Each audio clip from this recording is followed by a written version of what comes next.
Un saludo a todos, gracias por estar aquí con nosotros. Es una bendición siempre la que el Señor nos da al permitirnos caminar a través de su palabra, a través de su verdad.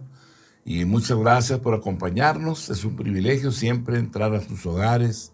Les pedimos de favor que llamen a su familia, se sienten a la mesa y que podamos compartir la palabra de Dios el día de hoy. Muchas gracias por estar aquí. Vamos a ir a orar y a poner todo en las manos de aquel que nos llamó de las tinieblas a su luz admirable. Cierre sus ojos y oremos. Padre, queremos darte las gracias, Señor. Eres bueno y fiel, Padre. Nos ponemos en tus manos. Glorifícate y exáltate como un poderoso gigante y haz resplandecer tu rostro sobre nuestras vidas. El honor y la gloria son para ti, Rey. Tú eres la razón por la cual nos congregamos. Tú eres la razón por la cual nos encontramos, Señor, en este lugar, para enviar este mensaje, Señor, a todo aquel que se ha dispuesto a recibirlo. Muchas gracias. En el nombre de Jesús te bendecimos y, Padre, pues atesoramos tu palabra. Permítenos poder recibir tu palabra, atesorarla en nuestra mente y en nuestro corazón y que se haga vida en cada uno de nosotros. En el nombre de Cristo, nuestro Señor y Salvador. Amén, amén, amén. Muy bien, pues todos son bienvenidos. Gracias por estar aquí. Y vamos a ir a Romanos capítulo 6, versículo 14 al 23. Nos dice, porque el pecado no se enseñoreará de vosotros, pues no estáis bajo la ley, sino bajo la gracia. ¿Qué pues? ¿Pecaremos porque no estamos bajo la ley, sino bajo la gracia? En ninguna manera. ¿No sabéis que si os sometéis a alguien como esclavos para obedecerle, sois esclavos de aquel a quien obedecéis, sea del pecado para muerte o sea de la obediencia para justicia? Pero gracias a Dios que aunque erais esclavos del pecado, habéis obedecido de corazón a aquella forma de doctrina a la cual fuisteis entregados. Y libertados del pecado, vinisteis a ser siervos de la justicia. Hablo como humano por vuestra humana debilidad, que así como para iniquidad presentasteis vuestros miembros para servir a la inmundicia y a la iniquidad, así ahora para santificación presentad vuestros miembros para servir a la justicia.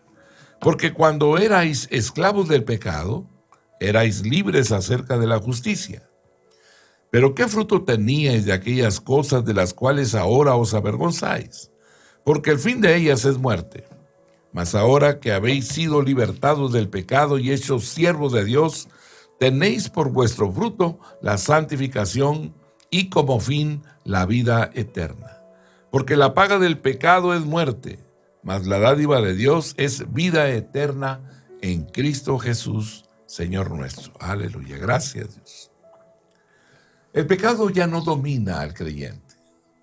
El pecado ya no tiene la forma de cómo detenernos, ya que la santificación, la palabra, el sacrificio de Cristo, el derramamiento de su sangre en la cruz del Calvario, nos ha lavado de pecado y de maldad, ¿verdad? Y este camino en el Señor, ¿verdad?, en la obediencia al mandamiento y a la ordenanza de Dios, nos permite a nosotros disfrutar de una comunión íntima con Él. Y de esa manera, ¿verdad?, pues prosperen nuestras almas. Nuestras almas van creciendo en la gracia y también en el conocimiento de aquel que nos llamó de las tinieblas a su luz. Así que en el Señor estamos seguros y confiados. El creyente ahora está bajo la gracia y no bajo la ley. Esa ley que solamente lo que hacía era hacer manifiesto el pecado que había en nosotros. Y nos decía, ¿verdad?, que no podríamos nosotros librarnos o salvarnos por medio de la ley. La ley solamente manifestaba el pecado en nosotros. Es hasta que el Señor vino y entonces reconocimos a Jesús como el Señor y el Salvador de nuestras almas, porque la ley solamente mostraba la grande necesidad de un Salvador. Así es que la ley era el ayo, era el que nos llevaba a Cristo. Y ahí, en ese trayecto, ¿verdad?, reconocimos a Jesús como el Señor y el Salvador de nuestras vidas. La persona que está bajo la ley está siempre luchando por guardar la ley. Sin embargo, siempre está consciente de que fracasa y no logra cumplir la ley. La ley está siempre delante de su rostro Y lucha y se esfuerza, pelea y batalla, trabaja y obra por obedecer, pero su experiencia está llena de tensión y presión, de desilusión y desaliento. La persona que está bajo la ley nunca logra una vida victoriosa, porque está constantemente destituido de la gloria de Dios y lejos de la perfección. Cuando fracasa, pasa por periodos de recriminación, de reproches y censuras contra sí mismo por haber fracasado. Se acusa y se abate, sintiéndose indigno y sin méritos, miserable y vil delante de Dios. Y de esa manera se mantiene alejado de Dios por largos periodos, llevando una vida de derrota, llevando siempre consigo la carga de su pecado y su fracaso. ¿Verdad? La Biblia nos habla, Job 9:20, si yo me justificare, me condenaría mi boca. Si me dijere perfecto, esto me haría inicuo. Job 15:20 dice, todos sus días el impío es atormentado de dolor, y el número de sus años está escondido para el violento. Salmo 38, versículo número 4. Porque mis iniquidades se han agravado sobre mi cabeza, como carga pesada se han agravado sobre mí. Salmo 40, versículo 12. Porque me han rodeado males sin número, me han alcanzado mis maldades, y no puedo levantar la vista. Se han aumentado más que los cabellos de mi cabeza, y mi corazón me falla.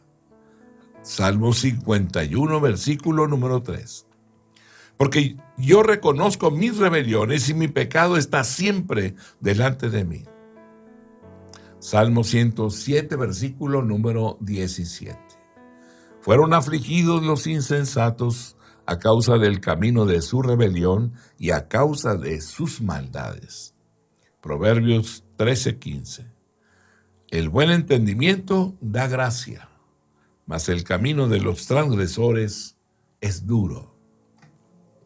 El verdadero creyente está bajo la gracia, no bajo la ley. Dios no es un juez legalista que está vigilando al creyente para castigarlo cada vez que comete pecado, que quebranta determinado precepto. No.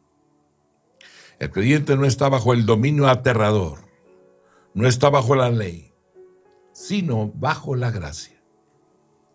¿Y qué significa estar bajo la gracia? Significa que el creyente acepta la gracia de Dios demostrada en Jesucristo. Esta es la posición de la gracia. El creyente es contado como justo y puesto en la posición de justicia cuando cree en Cristo. Sin embargo, ¿qué de la vida justa del creyente? ¿Cómo se guarda el creyente de servir al pecado, de vivir bajo el dominio del pecado y de desagradar a Dios?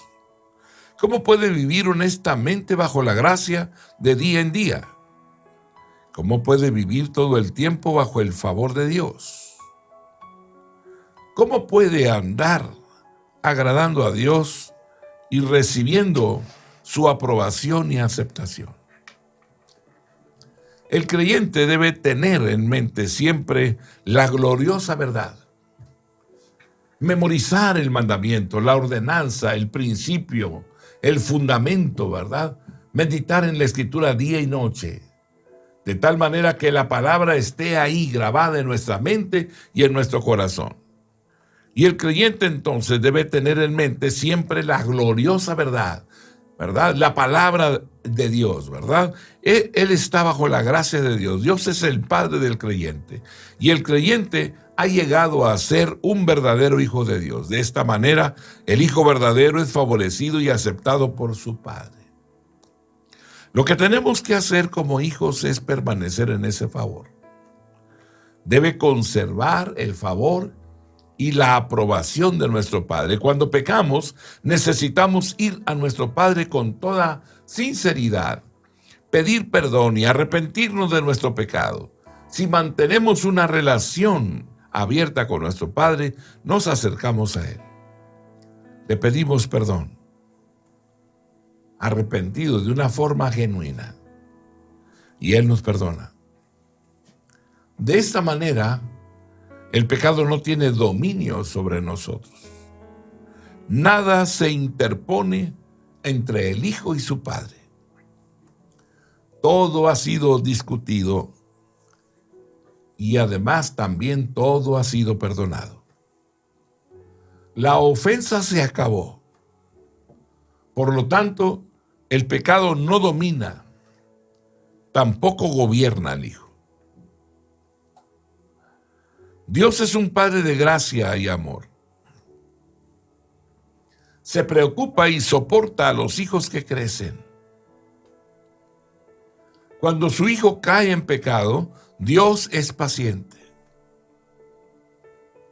siempre dispuesto a perdonar al hijo que ha errado.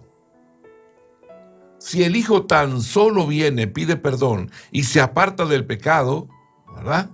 Ahora, ¿cuánta paciencia tiene Dios? Lucas 17, 2 y 3.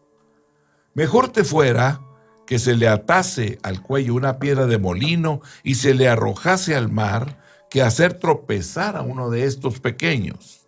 Mirad por vosotros mismos. Si tu hermano pecare contra ti, repréndele, y si se arrepintiere, perdónale.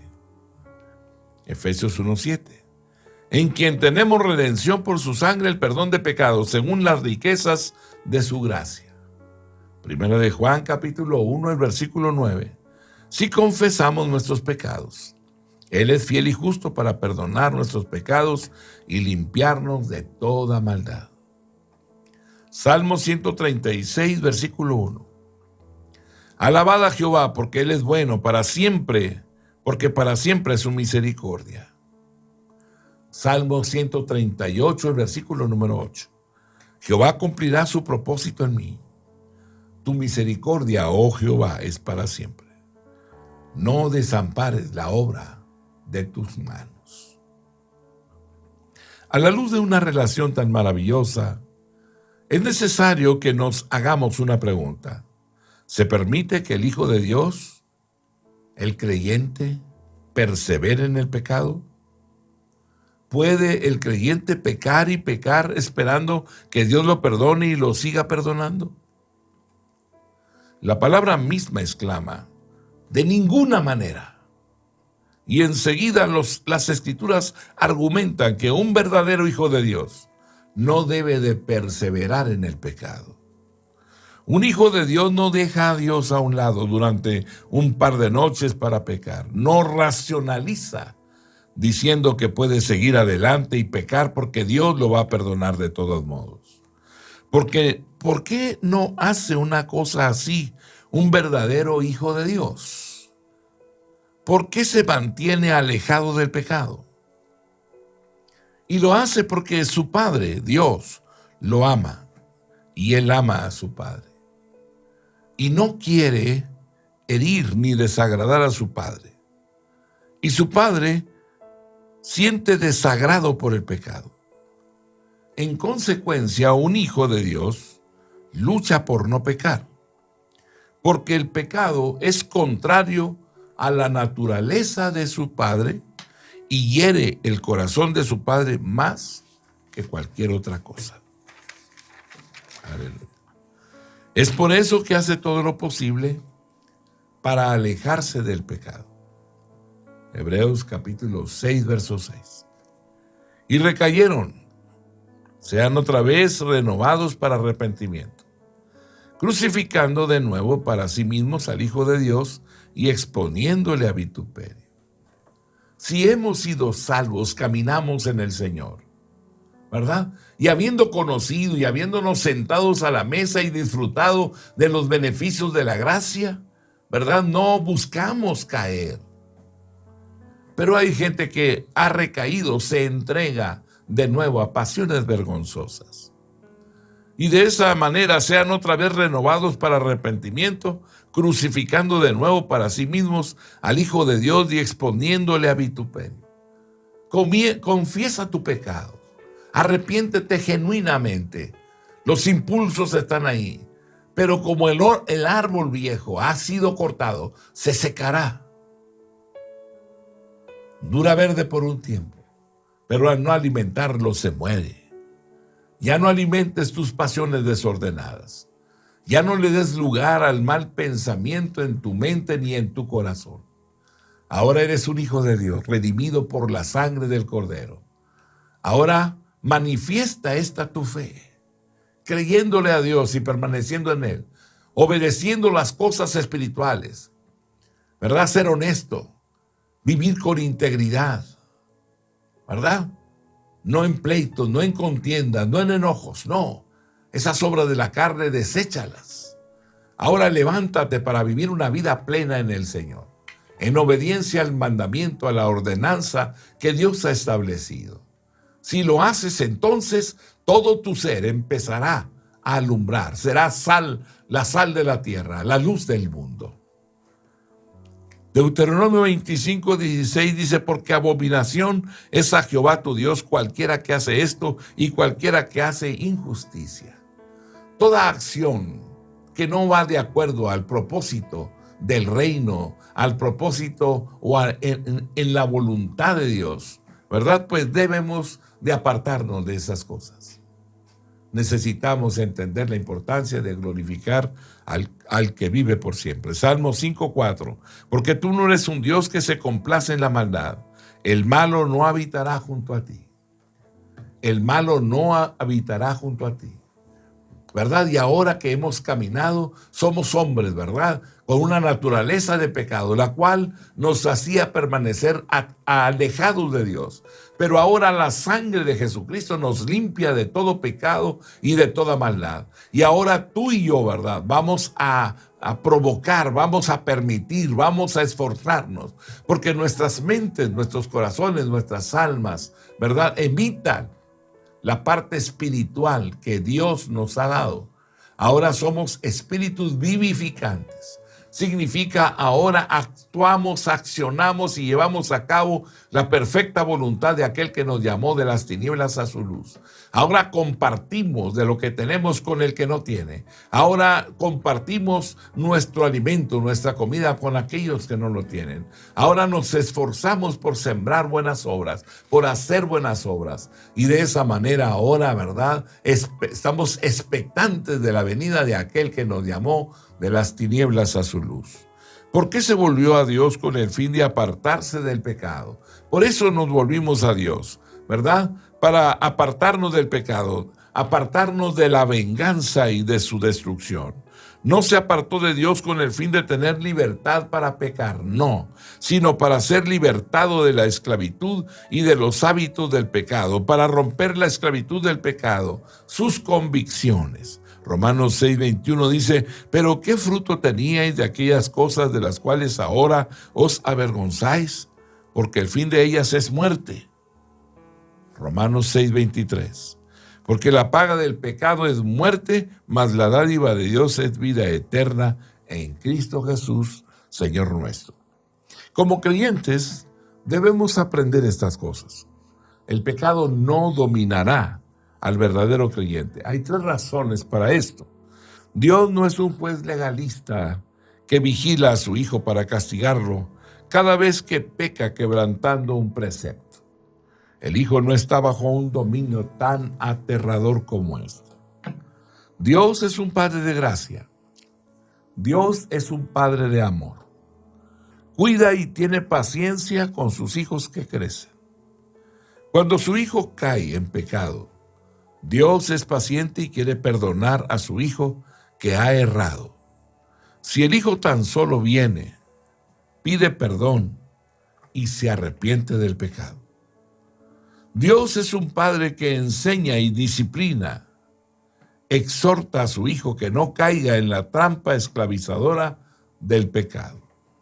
Sin embargo, el énfasis que vemos aquí en este capítulo 6 de Romanos es de importancia suprema. Un creyente genuino que realmente pertenece a Cristo muestra su autenticidad obedeciendo a Cristo como maestro. No practica corrientemente el pecado, ¿verdad? Solo podemos servir a un amo, el pecado o a Dios, ¿verdad? Cuando se habla de siervo significa esclavo. Una persona es esclava del pecado o de Dios. Una prueba muy sencilla para decir a quién servimos es, te rindes al pecado, esto es, le sirves al pecado. Te rindes a Dios, esto es, le sirves a Dios. Si cedemos al pecado y si le servimos, moriremos.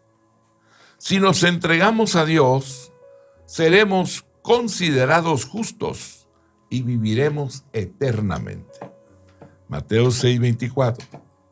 Ninguno puede servir a dos señores, porque o aborrecerá a uno y amará al otro, o estimará al uno y menospreciará al otro. No podéis servir a Dios y a las riquezas. Romanos 6, verso 16. ¿No sabéis que si os sometéis a alguien como esclavo para obedecerle, sois esclavo de aquel a quien obedecéis, sea del pecado para muerte o sea de la obediencia para justicia? Romanos 7, 22 y 23. Porque según el hombre interior me deleito en la fe, en la ley de Dios, pero veo otra ley en mis miembros que se rebela contra la ley de mi mente y me lleva cautivo a la ley del pecado que está en mis miembros. Primera de Corintios, capítulo 10, verso 21. No podéis beber la copa del Señor y la copa de los demonios. No podéis participar de la mesa del Señor y de la mesa de los demonios. Santiago capítulo 1, el versículo 8. El hombre de doble ánimo es inconstante en todos sus caminos. Segunda de Pedro capítulo 2, verso 19. ¿Verdad? Les prometen libertad y son ellos mismos esclavos de corrupción. Porque el que es vencido por alguno es hecho esclavo del que lo venció. Proverbios 5:22. Prenderán al impío sus propias iniquidades, y retenido será con las cuerdas de su pecado. Tenemos que recordar nuestra decisión. Elegimos la justicia. Los creyentes éramos esclavos del pecado. Teníamos por hábito someternos a toda suerte de pecado, desde simples chistes de color subido hasta el de usar el nombre de Dios en vano. Pensamientos inmorales hasta el adulterio. Simples pensamientos de orgullo hasta la embriaguez. Simples actos de egoísmo hasta el robo. Querer más hasta caer en el desenfreno. Buscar posición y poder hasta dañar y aplastar a las personas. Pero ahora, los creyentes hemos obedecido la doctrina de Dios. Esto es el evangelio de la justificación. Hemos obedecido el mandamiento de Dios. Creímos en el nombre del Hijo de Dios, Jesucristo, y Dios tomó nuestra fe y la contó por justicia. Y Dios nos aceptó como justos. Primera de Juan, capítulo 3, verso 23. Y este es su mandamiento, que creamos en el nombre de su Hijo Jesucristo y nos amemos unos a otros como nos lo ha mandado. Mateo 7, verso 21. No todo el que me dice, Señor, Señor, entrará en el reino de los cielos, sino el que hace la voluntad de mi Padre que está en los cielos. Primera de Juan, capítulo 2, versículo 17. Y el mundo pasa y sus deseos, pero el que hace la voluntad de Dios permanece para siempre. Como creyentes, hemos sido libertados del pecado. Dios no acusa de pecado a los creyentes. Dios nos ha libertado del pecado por medio de su Hijo, nuestro Señor Jesucristo. Mateo 8, versículos 33 y 34.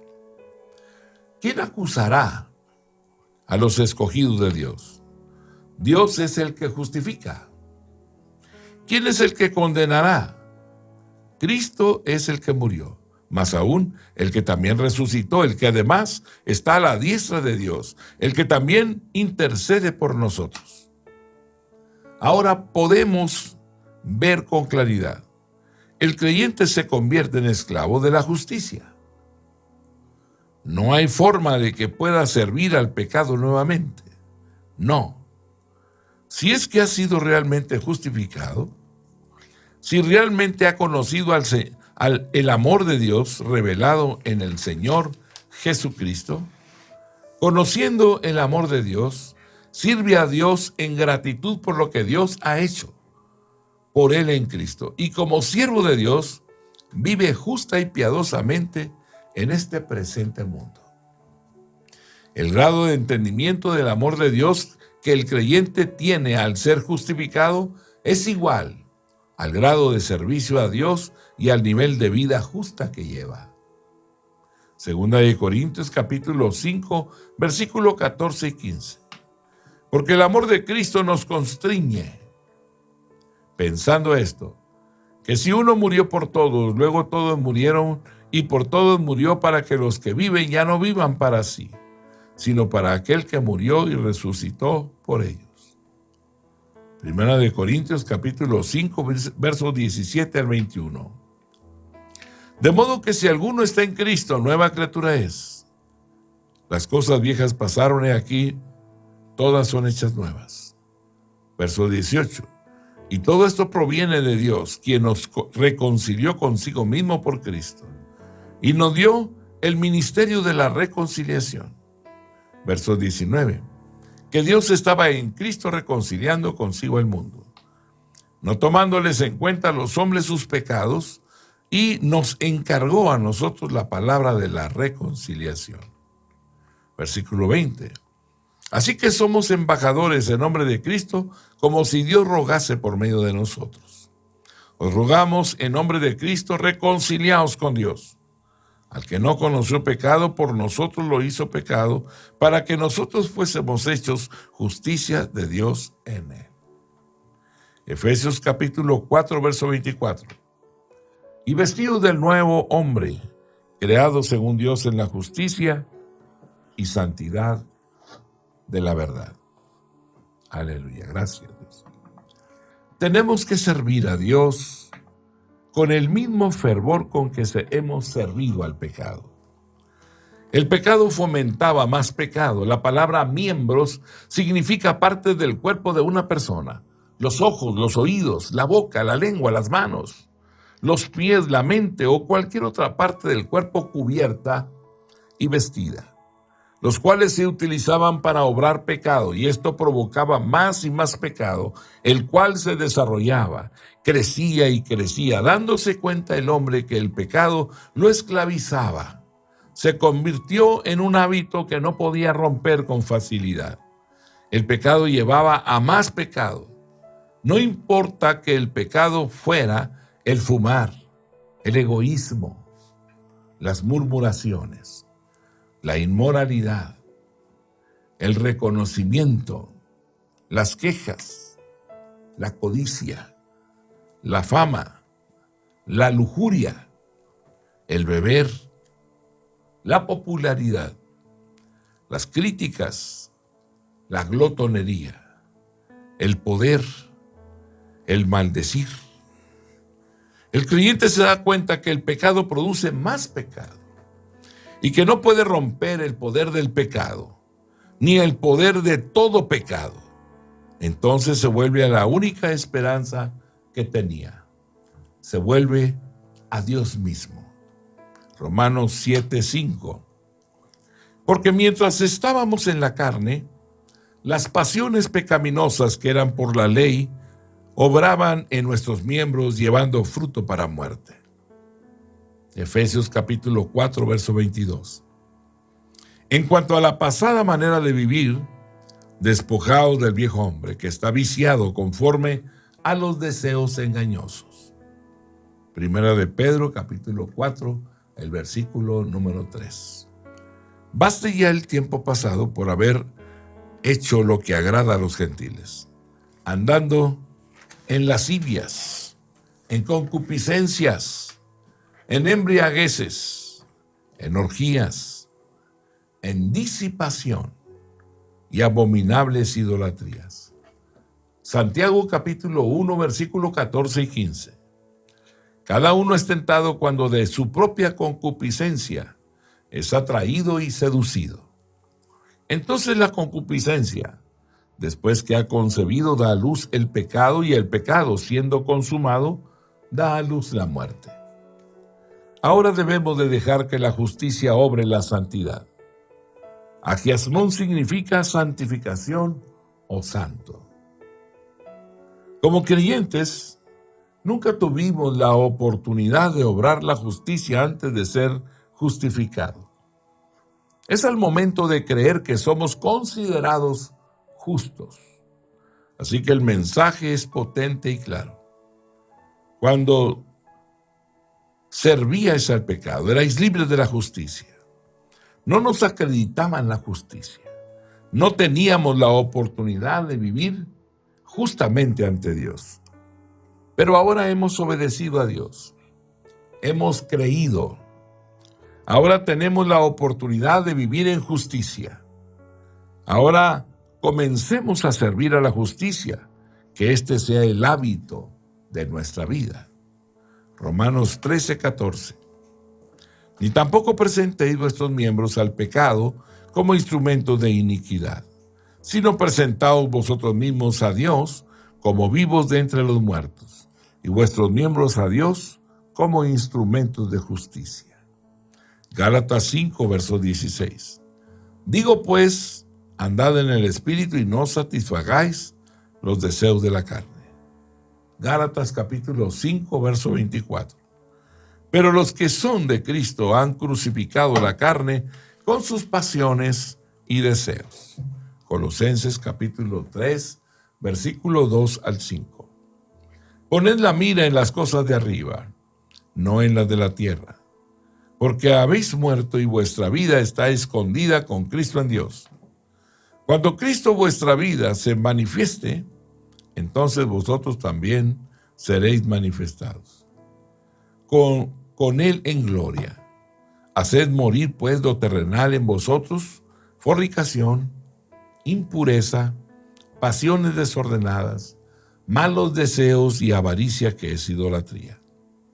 Primera de Pedro capítulo 2, versículo número 11. Amados, yo os ruego como a extranjeros y peregrinos que os abstengáis de los deseos carnales que batallan contra el alma. Primera de Pedro capítulo 4, versículo 2. Para no vivir el tiempo que resta en la carne conforme a la concupiscencia de los hombres, sino conforme a la voluntad de Dios. Aleluya. Preguntémonos algo. ¿Qué fruto hay en el pecado? Como creyentes, nos avergonzamos de nuestro pecado pasado. Gálatas capítulo 3, verso 10.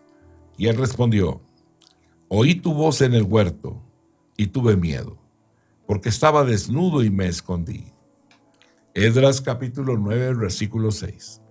Y dije: Dios mío, confuso y avergonzado estoy para levantar, oh Dios mío, mi rostro a ti, porque nuestras iniquidades se han multiplicado sobre nuestra cabeza, y nuestros delitos han crecido hasta el cielo. Salmo 44, verso 15. Cada día mi vergüenza está delante de mí, y la confusión de mi rostro me cubre. El fruto del pecado es muerte. El fruto del pecado no es bueno. No hay nada bueno en él. El pecado corrompe. El pecado destruye y condena a todo aquel que busca su fruto. Los creyentes son liberados del pecado por la justificación y llevan fruto de santidad. Juan 8:23. Y conoceréis la verdad, y la verdad os hará libres. Juan 15:5. Yo soy la vid, vosotros los pámpanos. El que permanece en mí, yo en él, éste lleva mucho fruto, porque separados de mí nada podéis hacer. Romanos 6:18. Y libertados del pecado, venisteis a ser siervos de la justicia. Romanos 6:22. Mas ahora que habéis sido libertados del pecado y hechos siervos de Dios, tenéis por vuestro fruto la santificación y como fin la vida eterna. Romanos 8:2. Porque la ley del Espíritu de vida en Cristo Jesús me ha librado de la ley del pecado y de la muerte. Lucas 1, 74 y 75. Que liberados de nuestros enemigos sin temor les serviríamos en santidad y en justicia delante de Él todos los días. Segunda de Corintios 7:1. Así que, amados, puesto que tenemos tales promesas, limpiémonos de toda contaminación de carne y de espíritu, perfeccionando la santidad en el temor de Dios. Primera de Tesalonicenses, capítulo 3, versículos 12 y 13. Y el Señor os haga crecer y abundar en amor unos para con otros y para con todos, como también lo hacemos nosotros para con vosotros, para que sean afirmados vuestros corazones irreprensibles en santidad delante de Dios nuestro Padre, en la venida de nuestro Señor Jesucristo con todos sus santos. Hebreos 12:14. Seguid la paz con todos y la santidad, sin la cual nadie verá al Señor. Primera de Pedro 1:16. Porque escrito está: sed santos, porque yo soy santo. Segunda de Pedro, capítulo 3, versículo 11. Puesto que todas estas cosas han de ser deshechas, ¿cómo no debéis vosotros de andar en santa y piadosa manera de vivir? Aleluya, gracias. Caminar en el Señor es extraordinario. Cada día ves su gloria y su poder manifiestos. Y recibes el grande amor de aquel que nos formó y que espera con los brazos abiertos que nos volvamos a Él. Permanece en el Señor, no te apartes de su verdad, porque Él nos ama entrañablemente. Que Dios te bendiga y gracias por estar aquí. La paz de Dios sea contigo, ¿verdad? Y estaremos en comunión en la próxima grabación. Dios les bendiga, la paz de Dios sea con ustedes. Amén.